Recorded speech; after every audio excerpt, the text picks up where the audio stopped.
first half of 2022 has been very challenging for XP Power, like many other companies in our industry. There's been macroeconomic challenges, there's been component challenges, and to be honest, resulted in a disappointing financial result. We haven't been able to source the level of components that we would normally, and that's an industry-wide factor. Now, what we have done, we've been sourcing them as much as we can. We've been working with customers to redesign products, but inevitably has held back revenue in the first half. The second factor was COVID has reared its head again. Our factory in China, in Kunshan, was shut down for 5 weeks in April. During that period, we had no production coming out of China. We retained all of the team there, but it has limited our revenue in the first half. The site is now running at full steam, and we're confident it will deliver performance for the second half. Global logistics has been a problem for everybody, still recovering from the impact of COVID. So we've had to move more shipment to air freight, just because the lead times required has put additional costs onto us that we've had to absorb or passed on to customers where appropriate. The other challenge we've had, we're involved in a court case in the US during the first half. It was a jury trial and resulted in a damages payment. We're still waiting for the ruling from the judge, so at this stage, very limited things I can say about that issue.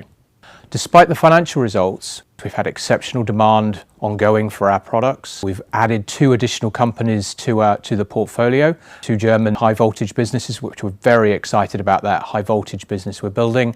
And operationally, we've made real progress during the first half to give us confidence in a much better financial performance in the second half of the year. In constant currency, orders were up 18%, which is very encouraging at £193 million. Unfortunately, revenue was down 1%, and that's really a reflection of the challenges we faced in the first half of the year. The challenges which were really down to the component shortages, the shutdown of COVID in China, that resulted in volumes being a lot less going through our factories.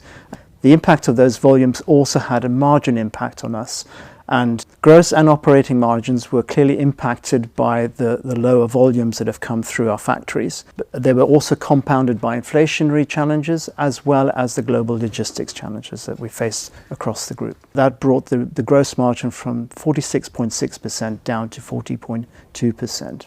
The net debt has increased as a result of quite a number of major investments. We bought the businesses that Gavin mentioned at the beginning, and we've invested materially in inventory to be able to manage the revenue demand that we see coming in the next few months. We've declared a dividend, which is very encouraging for our shareholders, to be paid in Q3. It just shows the confidence that we have in the longer term of the business. Demand for our product continues to be strong across all 3 sectors that we focus on.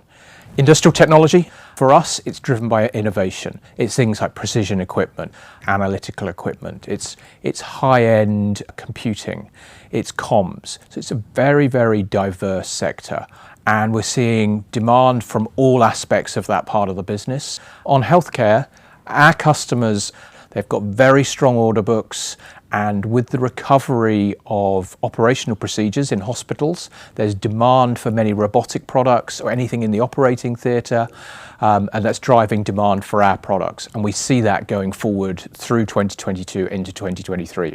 And then finally, the semiconductor manufacturing equipment sector has continued to be very strong. You may have read about demand dropping for PCs. That hasn't impacted us at all yet, and we don't see it doing so going forward. What we're seeing is this, despite the drop-off, there's still lack of capacity for semiconductors. So the fabs going in, the equipment that's going into them is still driving very strong demand. That's driving demand for our products from our customers. We've seen demand in the industrial technology sector grow 6.7 million, over 6%.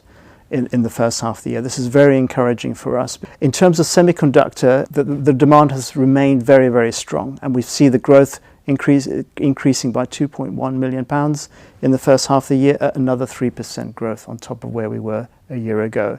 In terms of healthcare, we've seen demand increase by 45%, over almost £13 million of where we were last year. Sustainability is part of XP Power's DNA and has been for many, many years. Our intent is to lead our industry in this area. During the first half of the year, we've been doing a full mapping of our Scope 1, Scope 2 and Scope 3 carbon footprint.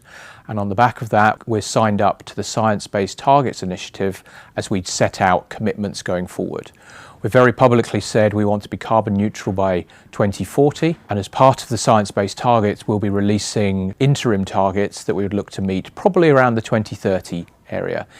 It's not all about sustainability. It's been a very challenging period, as we said, and our people are key to supporting our business. We've been focusing on mental wellness, making sure they feel supported, and we as a company support them in what they need to do. We continue to invest in people, systems and infrastructure. Again, very exciting for the future of the business. We're talking about engineers, we're talking about salespeople, and the investment in capacity is essential for delivering the growth in the future.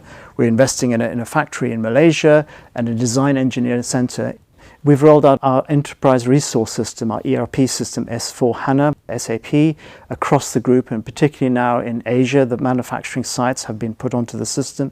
This is going to bring us huge benefits in terms of being able to manage our supply chain better as we go forward and be able to manage growth going into the future.